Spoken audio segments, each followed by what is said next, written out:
Yeah. Hello, Miss Becky. How are you? Hi, I'm doing well. How about you? I am doing fabulous. Let me tell you, I had such a joy visiting your class the other day, watching the students with their predictions and their estimates. So great job. Today, we're going to just talk about my findings, all right? Some things that I observed. All right, so I'm going to first share the data with you. So just take a moment and take a look at it. Just to refresh your memory, remember, I was coming in to observe your questioning and how your questioning helped to facilitate your little thinkers. All right. And if you need me to scroll down, just let me know. Okay.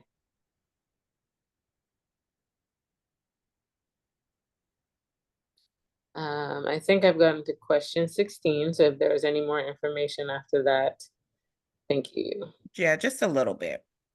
Okay.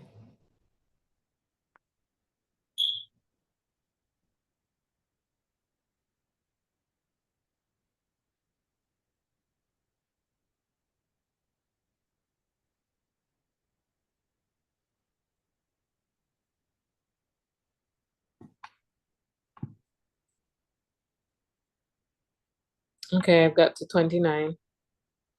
All right.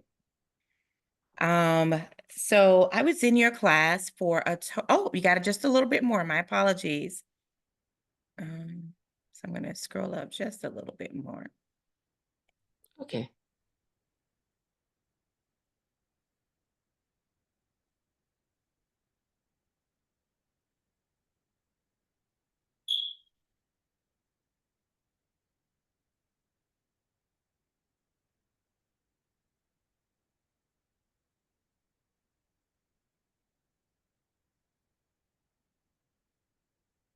Okay, thank you. I was able to kind of Yeah. look briefly through. Appreciate it. Perfect. Now, do you notice any trends or did anything perhaps stand out to you regarding your data?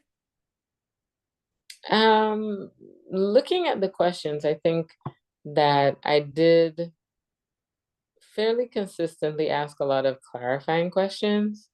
That connected back to the content that I was trying to teach and to kind of gauge what they understood less in terms of calculation, but more in terms of making sense of the problem Hmm. and thinking about drawing on their background knowledge to help them um, to try to help them see for themselves if their thinking was reasonable or not. Their approach to the problem was their approach to reasoning through the problem was reasonable.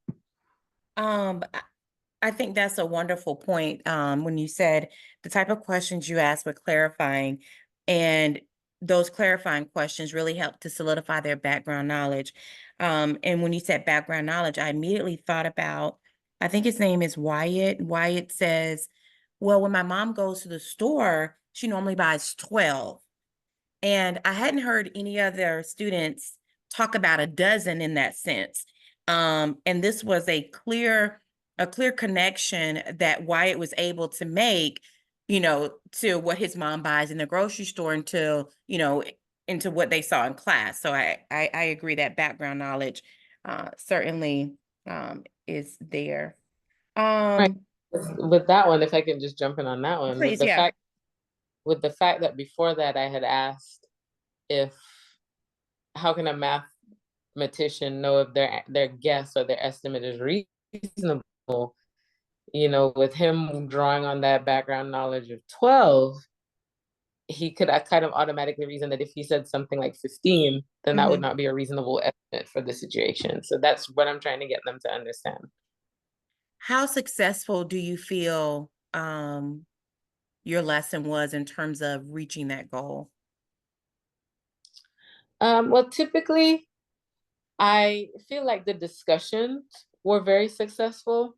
Um, Sometimes with my struggling learners, they do participate, excuse me, they do participate very well in the discussions because they do have peer support and they have my support as I come around and clarify.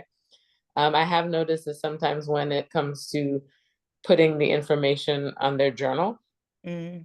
there might be some missteps there, but at least they have a way to approach the problem, even if necessarily they can't, a next step for them would be, now that we've discussed it, modeling it in some type of way. Yeah, You know? well said. So sounds like we have already identified our next steps for our observation.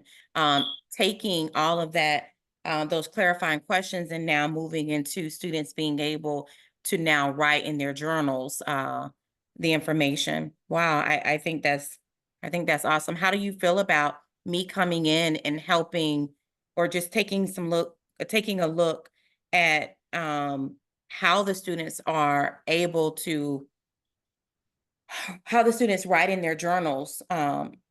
Would you be okay with that? I'm sorry, I didn't speak clearly my on that. I had a lot I going through my head at one time, and so my bad.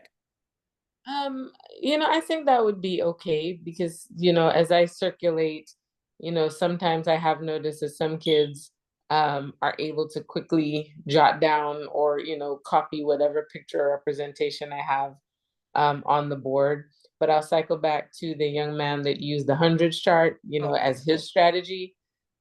Some of my um, struggling learners might not necessarily understand how to chart that, like, or how to put, well, they might write a sentence, I use the hundreds chart, but they might need more help in jotting down or putting a model, a visual representation of how they used it. So Mm-hmm.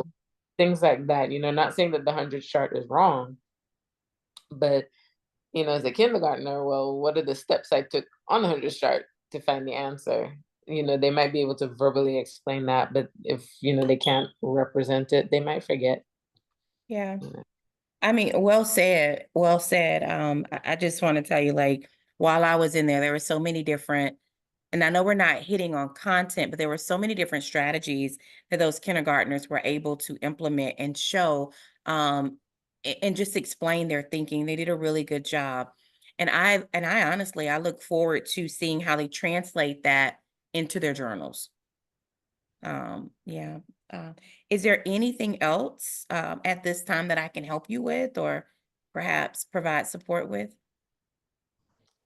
At this time, I just kind of want to process the information that you've given to me. So if you don't mind, if it's okay to send me some of the data that you collected over the questioning strategies. I know you kind of gave me a quick glance, Hmm. um, but I like to kind of have that so that I can look back and kind of see, if there's anything I need to tweak, or can I apply this to the next um, content that I'm trying to introduce to them. So as far as that is concerned, yes, and scheduling another time for us to meet up for the next progression step would be good.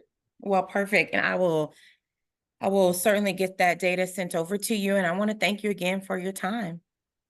Thank you so much. I really appreciate the feedback that you give. I have found it to be quite helpful, so I appreciate what you do.